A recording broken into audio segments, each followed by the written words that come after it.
A man stands trembling in the cold, the entire village gathered around him in silence. His crime? Theft. Not a bloody murder, not an act of treason against a king, but the stealing of another man's sheep. In Hollywood, this would be the setup for a dramatic trial scene. Maybe a charismatic defense speech, a wise king who weighs both sides, and in the end, some sort of poetic sentence. A fine, a short exile, or perhaps forgiveness if he begs. But that's fantasy. The Vikings had no police, no judges in robes, and no prisons to hold offenders. Justice in their world was raw, immediate, and unforgiving. The man would be dragged before the Thing, the open-air assembly of free men, where his guilt or innocence would be shouted over by angry neighbors and sworn oaths. And when the verdict was given, punishment would be swift.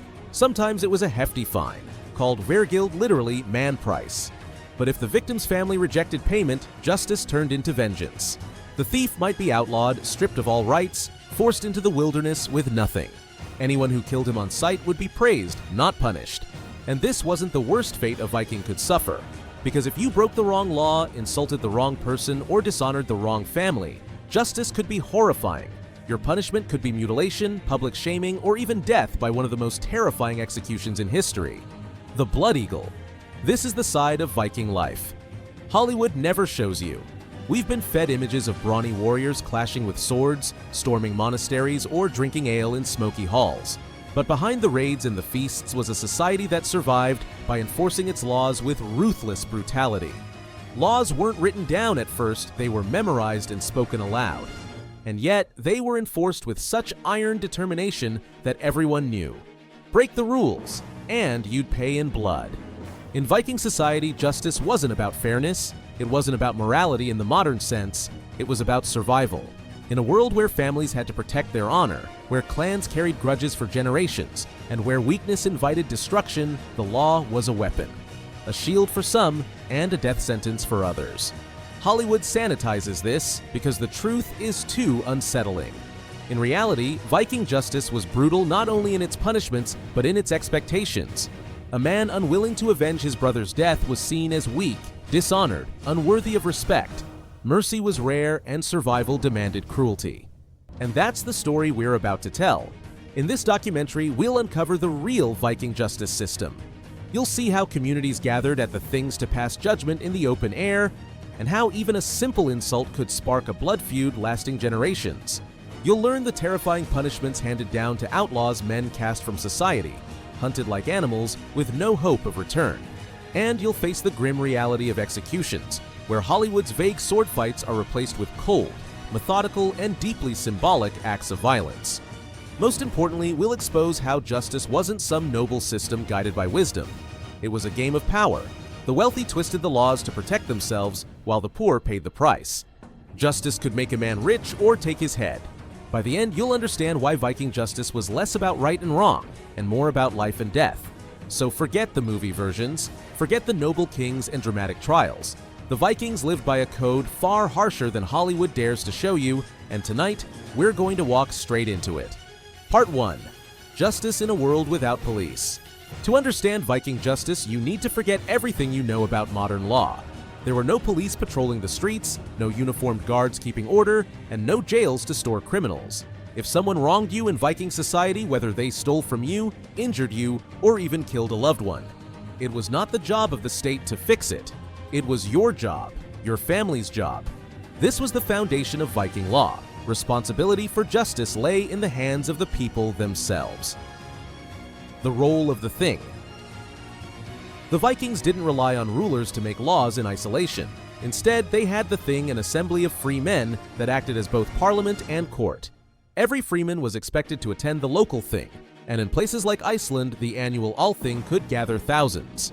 At these meetings, disputes were brought forward, witnesses swore oaths, and laws memorized and recited by a law speaker were proclaimed.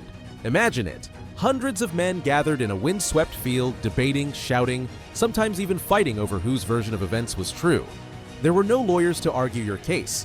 Instead, your reputation, your ability to persuade, and your social standing decided whether people believed you. If your family was respected, your chances were better. If you were poor or dishonored, the Thing could be a death sentence.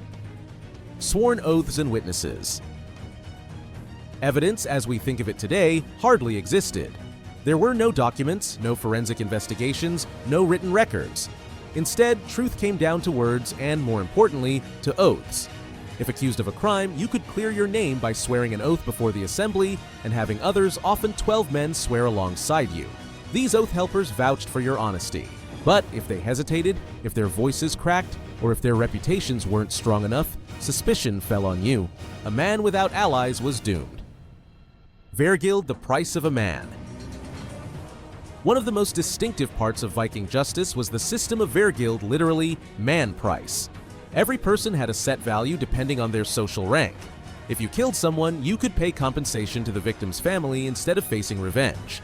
For example, killing a freeman had a lower wergild than killing a chieftain. Women, slaves, and children had different values, carefully calculated. The system might seem cold, but in a world without police, it provided a way to prevent endless cycles of blood feuds. But here's the catch. If the victim's family refused the payment, they were free to take vengeance instead. And vengeance often meant more blood. The outlaw's fate. Perhaps the most terrifying punishment in Viking law was outlawry. If found guilty of serious crimes like murder, arson, or breaking a truce, a man could be declared outlawry outside the law. This meant he lost all protection of society. He could not be housed, fed, or aided by anyone without them risking punishment themselves. For 3 years, or sometimes for life, an outlaw was fair game. Anyone could kill him, steal from him, or drive him from their land, and no one would face punishment for it. Imagine living in constant fear, sleeping with one eye open, hunted not by the state but by everyone you had ever known. Some outlaws fled into the wilderness, scratching out a desperate survival. Others tried to flee across the sea, but most were hunted down quickly, their deaths celebrated as justice served. Honor and blood feuds. At the heart of Viking justice was not fairness, but honor. If someone insulted you, stole from you, or killed a relative, your reputation demanded a response. To let the crime go unanswered was to mark yourself as weak. Your enemies would see you as an easy target. Your allies would lose respect for you. This is why feuds could last for generations. One killing demanded another. A theft led to revenge raids. A simple insult in the wrong place could spark violence that engulfed entire families. Hollywood often shows Vikings as wild, chaotic raiders, but in truth, their society was obsessed with order. Every act of violence had to be justified, explained, and balanced within the framework of law and honor. Even revenge killings were often brought before the thing not to stop them, but to officially recognize them as legitimate. Justice as a weapon. The most brutal truth of all was that Viking justice wasn't equal. The system was built to favor the powerful. Wealthy families could pay wergild easily, while poorer men had no choice but to accept outlawry or death. Powerful chieftains could sway the thing with gifts, alliances, and threats, while common men had to hope their kin would stand with them. The law, then, wasn't just a system of fairness. It was a weapon, wielded by those with enough influence to bend it to their will. And that's what made Viking justice so dangerous. It wasn't just the fear of punishments. It was the knowledge that your survival depended not only on your actions, but on your family's strength, your allies' loyalty, and your ability to stand tall in a society where weakness was fatal. Part 2. Crimes, Punishments, and Public Spectacle. When we think of justice, we often think of judges handing down sentences in quiet courtrooms. But Viking justice was anything but quiet. It was loud, bloody, and performed for all to see. For the Vikings, punishment was not just about stopping crime. It was about restoring order, defending honor, and sending a message that no one could ignore. Everyday crimes with brutal consequences. Let's start with the smaller, everyday crimes, the kind that Hollywood never shows. Theft. If you were caught stealing, you weren't just shamed, you were often branded a thief for life. In some regions, thieves were punished by scalping, their hair cut off in a way that marked them forever as dishonorable. In other cases, thieves were flogged or mutilated, sometimes losing a hand. But the worst punishment for a thief wasn't physical, it was social. No one wanted to trade with or shelter a man who had a reputation for stealing. Adultery. In Viking law, adultery wasn't just a private matter. It was a crime that affected family honor. A man who discovered his wife's infidelity could drag her lover before the thing. If found guilty, the punishment could be humiliation, stripping naked, shaving the offender, or even banishment. In Icelandic sagas, we even hear of adulterers killed outright, with little consequence to the avenging husband. Insults and slander. Yes, even words could be crimes. In a society built on honor, insulting someone's manhood, calling them cowardly, or accusing them of witchcraft could end in legal disputes. The punishment? Sometimes fines, sometimes trial by combat. If you publicly mock the wrong person, you might pay with your life. Trial by ordeal. Leaving it to the gods. When disputes couldn't be solved by oaths or witnesses, the Vikings often turned to the gods. This meant trial by ordeal. Brutal physical tests meant to prove innocence or guilt through divine judgment. The hot iron test. A man might be forced to carry a red-hot piece of iron for several paces. His wounds were then bound and inspected days later.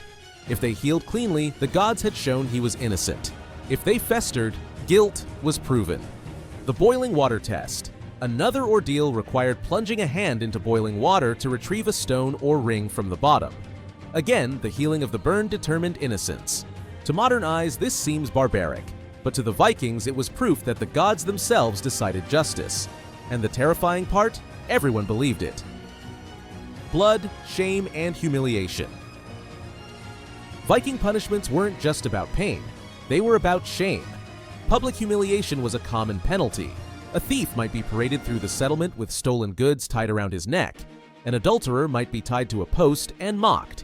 Even mutilation, cutting off an ear or a nose, was as much about marking someone permanently as it was about hurting them. The sagas tell us of punishments designed to make a man unmanly. Cowards could be stripped naked, beaten with tree branches, and forced to crawl like animals.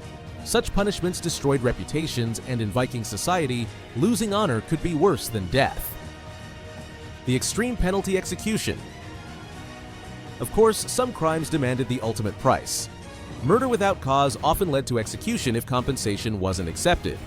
Breaking sacred peace during a thing assembly or violating hospitality could also lead to death. The methods of execution were varied and terrifying. 1. Hanging simple, direct, and highly symbolic. Hanging was seen as especially shameful, reserved for thieves, witches, and outcasts. 2. Beheading, a cleaner death, sometimes used for nobles or warriors. It was brutal, but it preserved some honor compared to hanging. 3rd, stoning or crushing, rare, but used when the community wanted to make an example. And then, of course, there's the infamous blood eagle, a gruesome execution method where the ribs were cut from the spine and the lungs pulled out to resemble wings. Scholars debate whether this was ever truly practiced or if it was saga exaggeration, but the fact that it appears at all tells us how terrifying Viking punishments could be. The thing as a stage for violence. It's important to remember that many of these punishments happened in public. The thing wasn't just a courtroom, it was a gathering place, a festival, and a stage. When someone was punished, everyone was meant to see it. The spectacle was part of the justice. Imagine a crowd gathered on a grassy hill in Iceland watching as a thief is branded or as an outlaw is declared and forced to leave under the scorn of the people. These weren't private affairs, they were moments meant to shape the community's memory and warn others never to follow the same path. Justice or revenge? The line between justice and revenge was razor thin in Viking society. If the legal system failed you, you had every right to take matters into your own hands. If your family was wronged, it was expected that you would seek vengeance either through the thing or through blood. In fact, some punishments were deliberately left open-ended, giving families the chance to settle scores. The law didn't replace vengeance, it simply gave it structure. And that's what makes Viking justice so brutal to modern minds. It wasn't designed to protect individuals equally. It was designed to maintain balance in a society where violence, honor, and survival were always intertwined. Part 3. Feuds, family honor, and the endless cycle of violence. If Viking justice had one flaw, it was this. It often solved one problem while creating another. Because at the heart of Viking law was a dangerous paradox, it allowed blood feuds to exist, and sometimes even encouraged them. The culture of honor. To understand Viking justice, you need to understand Viking honor. In the Viking world, honor wasn't just a personal trait, it was your family's reputation, your standing in the community, and the key to survival. If you lost your honor, you lost everything: allies, trade partners, even the right to lead your household. This obsession with honor made every insult, every slight, every injury a potential spark for violence. If someone killed your brother, you couldn't just let it pass. To do nothing would mark you as weak, and weakness was death in Viking society. That's why the sagas are filled with endless cycles of revenge. One family insults another, a killing follows, then retaliation, and on until both families are devastated. The legal loophole of revenge. The Viking legal system tried to control this chaos, but in a strange way, it also legitimized it. If someone was murdered, the killer's family could pay wergild man price to the victim's kin. This was supposed to settle the feud. But what if the family refused the payment? What if they demanded blood instead of silver? The law allowed for that too. A family could choose to take vengeance, and in many cases, they were expected to. The law didn't erase the blood feud, it simply gave it rules. This meant that Viking justice often turned into a balancing act, a mixture of legal proceedings, fines, and carefully timed acts of violence. Saga after saga of blood and retribution. The Icelandic sagas give us some of the best glimpses into this brutal reality. Take the saga of Egil Skallagrimsson, the fierce warrior poet. He was quick to anger and quicker to violence. When insulted, Egil didn't just sue for damages he killed, sometimes whole families, and often without remorse. Yet Egil wasn't seen as lawless. He was seen as living within the Viking code of honor. Or consider the Njál saga, one of the greatest stories of blood feuds in Viking literature. It begins with small quarrels, insults, minor slights, and spirals into an unstoppable wave of killings and revenge. At one point, Njál himself, an old man, is burned alive in his home, along with his family, simply because his kin had been caught in the endless cycle of violence. This wasn't just literature. These sagas reflect the lived reality of Viking justice. Once a feud began, it was almost impossible to stop. Outlawry, the harsh middle ground. One of the legal system's most extreme punishments was outlawry. If you committed a crime too great to forgive, or if you refused to pay wergild, the thing could declare you an outlaw. There were two levels. Lesser outlawry, 3 years. You had to leave your homeland for 3 years, but after that, you could return. Full outlawry. You were banished forever, stripped of all rights, and could be killed on sight without consequence. Outlawry was essentially a death sentence disguised as exile. Few could survive alone without family or community, and most outlaws were hunted down. But here's the dark twist. Outlawry didn't always stop blood feuds, sometimes it inflamed them. Families of outlaws often sought revenge, and those who killed outlaws bragged about it as though it were a badge of honor. Justice as theater, violence as legacy. What makes Viking justice so brutal in hindsight is how public and performative it was. Every act of vengeance was a message to the community. Every killing was a reminder that honor must be defended. Justice wasn't quiet. It was loud, bloody, and often drawn out across generations. And this is where Hollywood fails completely. In movies, Viking justice is often a single dramatic execution, a clean ending to a story. But in real life, Viking justice almost never ended cleanly. It dragged on, consuming families, reshaping alliances, and leaving trails of blood that could last decades. The personal toll. We often romanticize Viking warriors as fearless and unbreakable, but imagine living in this world. You insult the wrong person at a feast, and suddenly your family is drawn into a feud that could last years. You refuse to fight, and your kin see you as a coward. You fight too much, and your kin are dragged down with you. Justice wasn't just about crime and punishment. It was about survival in a society where honor was more important than peace. And if you think this was limited to warriors, think again. Women, too, played crucial roles in blood feuds. They were often the ones urging husbands or sons to seek vengeance, shaming them if they hesitated. In sagas, women are portrayed as the keepers of family honor, sometimes even more ruthless than the men. A justice system that thrived on violence. So, was Viking justice truly justice, or was it simply organized revenge? That's the chilling question. Because unlike modern systems designed to reduce conflict, Viking justice often escalated it. By giving feuds legal legitimacy, it kept violence at the heart of society. And this wasn't just about law, it was about identity. To be Viking was to accept that justice meant blood, honor meant survival, and peace was always temporary. Part 4. The dark role of religion, magic, and the supernatural in Viking justice. When we think of justice today, we imagine secular courts, judges, and laws written on paper. For the Vikings, justice wasn't just legal, it was spiritual. The gods, the unseen forces of the cosmos, and the terrifying power of curses all played a part in deciding guilt and innocence.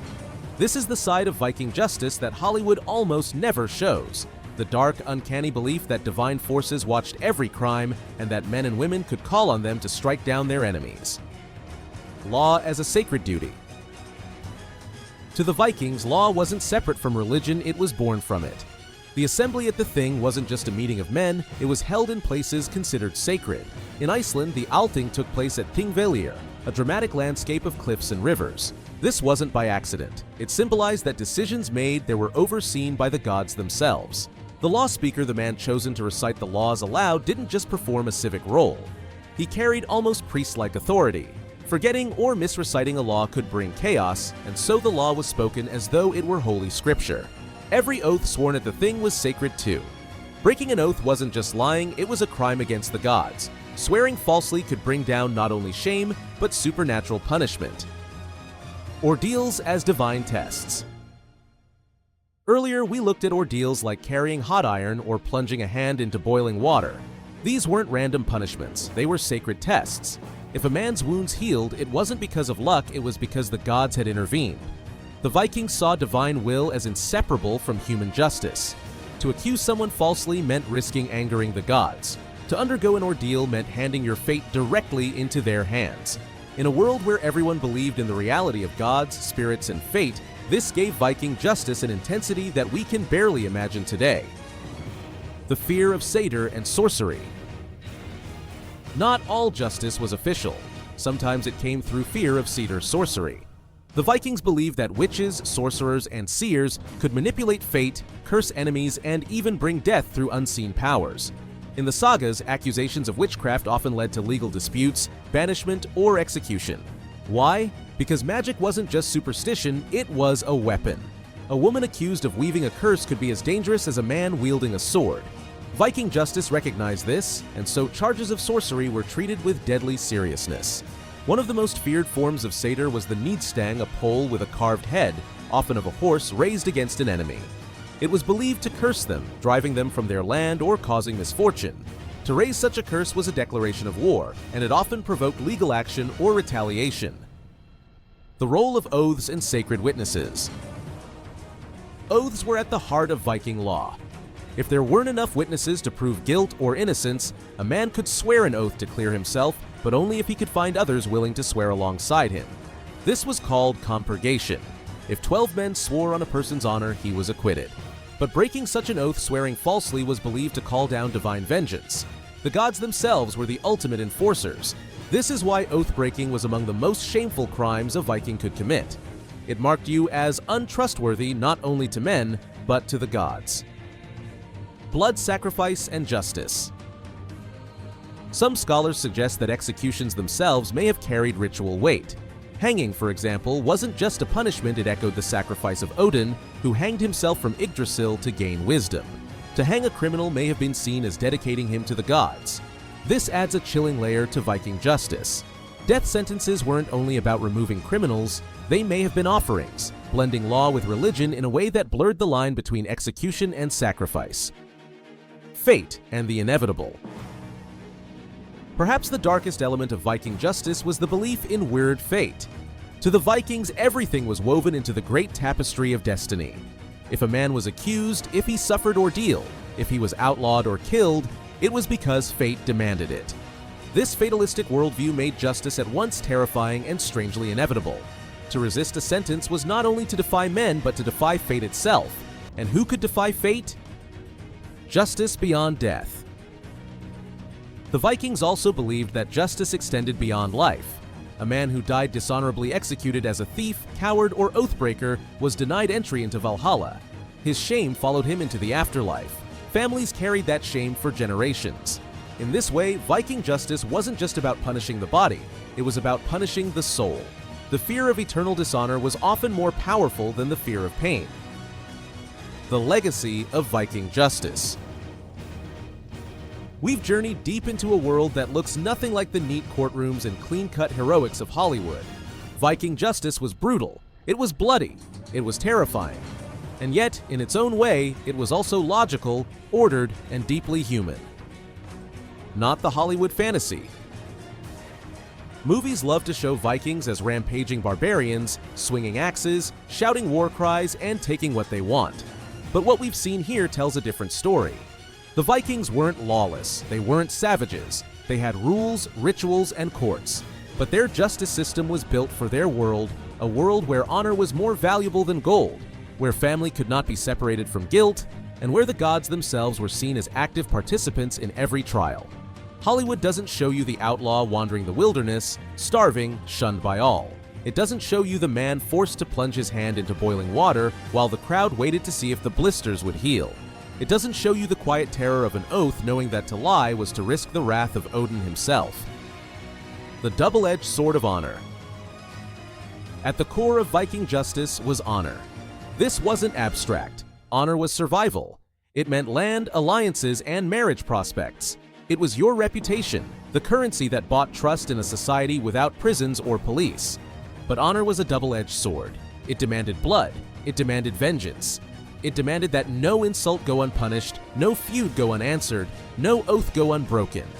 This is why Viking justice feels so alien to us. It wasn't designed to create peace in the way modern systems try to. It was designed to balance honor, to restore equilibrium between families, and to satisfy gods and men alike. A world of violence and order. It's easy to dismiss this as primitive. After all, why settle disputes with blood feuds or trials by ordeal when you can have lawyers, judges, and juries? But in the Viking Age, this system worked. It kept communities functioning. It made people think twice before breaking an oath. It gave families a framework to seek compensation instead of endless cycles of killing. In some ways, it was brutally effective. In other ways, it was devastatingly cruel. And yet, it was their justice. Echoes that still remain. If you think Viking law has vanished, think again. The Althing of Iceland, the world's oldest parliament, still exists today. It began in 930 AD and continues as Iceland's national assembly. That's a direct line from Viking law to modern democracy. Concepts like public assemblies, sworn oaths, and compensation for injury or death didn't disappear. They evolved, becoming cornerstones of European legal traditions. Even our modern idea of trials gathering the community, presenting arguments, and having witnesses swear under oath has deep roots in this Viking world. Why it still matters. So why does this matter to us now? Because the Vikings force us to confront uncomfortable truths about justice itself. What does it really mean to have justice? Is it punishment? Is it balance? Is it the will of the gods? Or the will of the people? The Vikings show us that justice is never just about laws. It's about culture, belief, power, and survival. And it's always brutal in its own way. Our courts may look different, but the same struggles remain. Who gets to decide guilt? How do we weigh truth against honor? And how much of justice is about fairness, and how much is about power? A windswept field in Iceland, the crowd gathered, the law speaker raising his voice, the accused standing before his kin. No judge in robes, no gavel, no prison waiting in the distance. Only words, oaths, and fate. In the Viking Age, justice wasn't a distant system. It was a living force. It was carried in your reputation, your family, your courage, and your willingness to stand before gods and men alike. It was raw, it was terrifying, it was human. And that's the brutal truth about Viking justice, the truth Hollywood won't show you.